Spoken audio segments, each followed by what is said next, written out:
முடிச்சூரில் விடியல் தெற்கு லட்சுமி நகர் பொதுநல சங்கத்தின் சார்பாக சிறுவர்களுக்கும் மகளிருக்கும் விளையாட்டுப் போட்டிகள் நடைபெற்றது. இதில் வெற்றி பெற்ற அனைவருக்கும் பரிசுகள் வழங்கப்பட்டது. இந்த விழாவில் சிறப்பு விருந்தினராக முடிச்சூர் நல சங்கத்தின் செயலாளர் தவமணி, முடிச்சூர் நல சங்கங்களின் கூட்டமைப்பின் காப்பாளர் தாமோதரன், முடிச்சூர் ஸ்ரீ பாஸ்கர் கலந்து கொண்டு வெற்றி பெற்ற அனைவருக்கும் பரிசுகள் வழங்கினார்கள். மேலும் இந்த நிகழ்ச்சியில் விடியர் பொதுநல சங்கத்தின் தலைவர் கற்பகம் ஸ்ரீனிவாசன், துணைத் தலைவர் பிரியா, செயலாளர் முகமது அம்ரு, துணை செயலாளர் பானுமதி, பொருளாளர் திலகவதி, மகளிர் அணி தலைவி தமிழ்செல்வி, இளைஞர் அணி செயலாளர் ஆகியோர் கலந்து கொண்டு விழா ஏற்பாடுகள் செய்திருந்தனர்.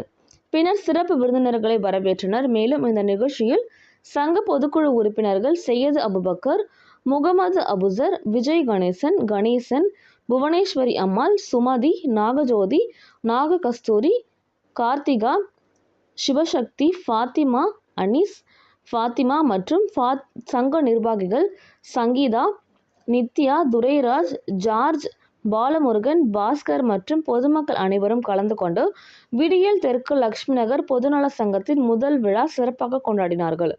நிகழ்ச்சியின் முடிவில் விடியல் பொதுநல சங்கத்தின் சட்ட ஆலோசகர் ஸ்ரீனிவாசன் அவர்கள் நன்றி உரை ஆற்றினார்.